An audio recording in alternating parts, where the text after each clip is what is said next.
Alright guys, what's going on? This is Otter here. I just want to say thank you to everyone who helped complete the survey results following the Khaines Cup and in preparation for the new 2v2 tournament that this video is officially announcing will commence.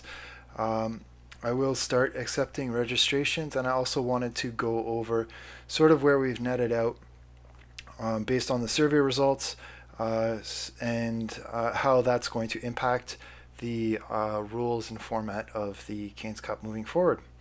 In some cases, the majority rule might not align with other people's expectations, so there may be opportunities to do other maybe less popular formats in another way. But for this 2v2 tournament, I really want to go with what the majority of people seem to prefer. And so for that, let's go right into the survey results. So the first question in the survey results is, how should games be broadcast? And the options were live stream all games, live stream only, and all games should be completed offline and then replayed sent to via Otter for casting. So clearly you can see that the preference was for the live stream only, the semifinal and final option. So that's what we're going to be doing. So all rounds prior to the semifinal and the final, we're going to ask participants to complete their games and send me the replays, and then I will cast them later. That way, for the earlier rounds, you can kind of do it on your own time within a certain time frame. We will specify that in the lead up to the actual competition once the registration is complete. But yeah, that's great. And we had 8 respondents in total, so not too bad of a turnout. It could have been better, could have been worse, but I'm grateful for everyone who voted. Question number 2: should the tournament offer a financial reward for winners? So this was a really interesting question for me, and the majority of people said no need for a financial reward. So that simplifies things a lot for me, I guess. So we will not have any sort of financial reward for the winners in this tournament. It'll be just for fun tournament and for bragging rights. Interestingly, even though most people said no, there's no need to offer a reward, the people were split on how much is a reasonable amount to ask, between $5 and it is not appropriate. But based on this previous question, I think that overrules the financial question. So I think yeah, we're just going to keep it simple. No financial prizes. So yeah. Question number 4: when streaming a match in tournament settings, should I review army builds during deployment phase? And then we talked about the pros as maybe it's something to, talk about during the battle, and the cons is there could be screen sniping. I think our community is pretty small, and the odds of screen sniping are low. I think we're hopefully character people, so it looks like most people thought that the risk of screen sniping was low enough that it's not a problem. So it looks like I have permission, if I so choose, to go ahead and talk about army builds while people are doing their deployment. Next question: should we require that people pick one faction and stick with it throughout the entire tournament? In this case, the response was no. So we have some liberal-minded people here who don't think that I should be too pushy with the rules, which is totally fine with me. So guys, you can pick whatever faction and change it throughout the tournament, no big deal. Number 6: should we require that people to pick one army list and stick through it throughout the entire tournament? So again, it looked like most people were liberals here. They don't want me meddling with rules. They want to give people absolute creative freedom.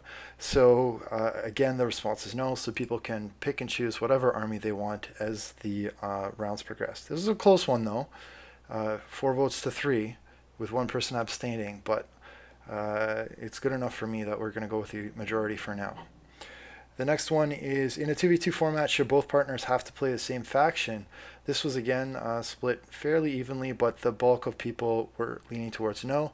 So yep, liberals were the ones who voted here, so you can play any faction you want. Your partner doesn't have to play the same faction as you, and you can change your faction throughout the tournament, to summarize.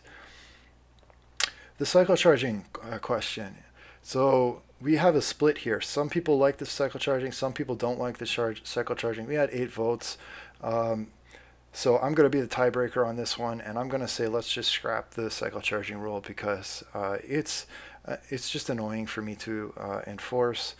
I never really liked it, and because I think for a rule to be in place, the onus should be on more people wanting the rule to be there than on people not wanting the rule to be there. I think that's how rules should be formed.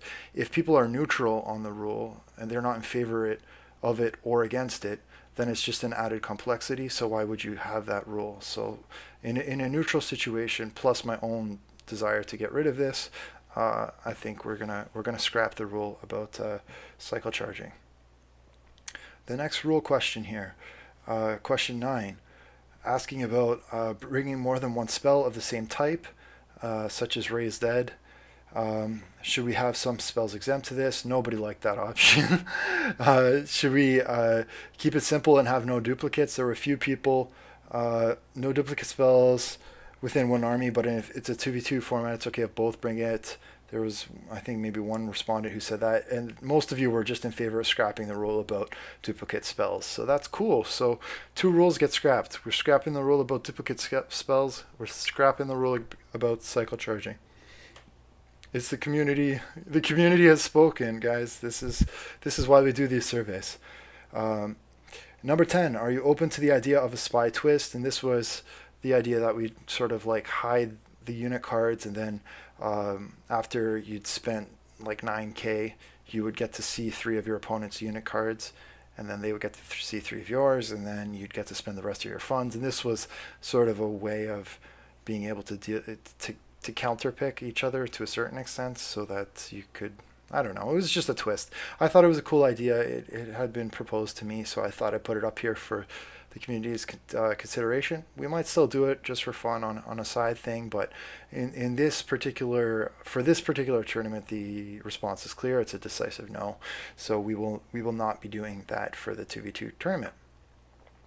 So all that said, for the registration, I think we can do it in the same way as before. Please just send a notification to myself or to Time Lord, either through the Discord or to Steam, and we'll be sure to record both you and your partner within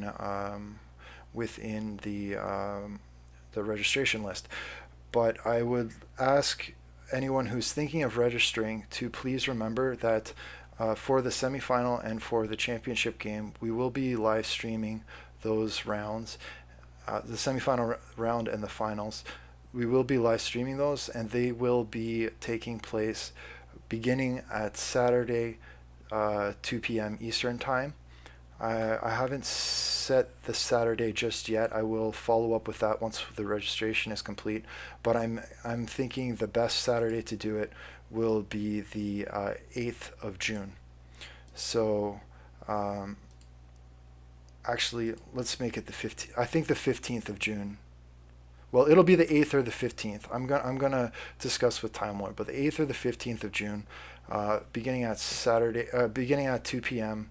Eastern Time, and we will run. Hopefully, we can finish it up in one shot. I think that would be the best. If it does go a little bit long, we'll reserve the option of extending into the week afterwards. But I think we should be able to wrap it up if we just have semifinals and finals in one live stream. That would be best case scenario. So with that said, looking forward to knowing about who you're going to be playing with. There's no need to, just a reminder, there's no need to submit any sort of financial payments. There's no need to tell me anything about your army picks. None of that. All that we need is you and your partner's name and the ability to play on a Saturday at 2 p.m. Eastern Time. And that's about it. 2 p.m. EST. So that's Montreal's time zone, in case that's not clear. So I rambled a lot, and I will, as we get closer to the tournament, I will, and the registration is complete, I will release an updated version of the rule book that sort of incorporates the feedback from this this survey.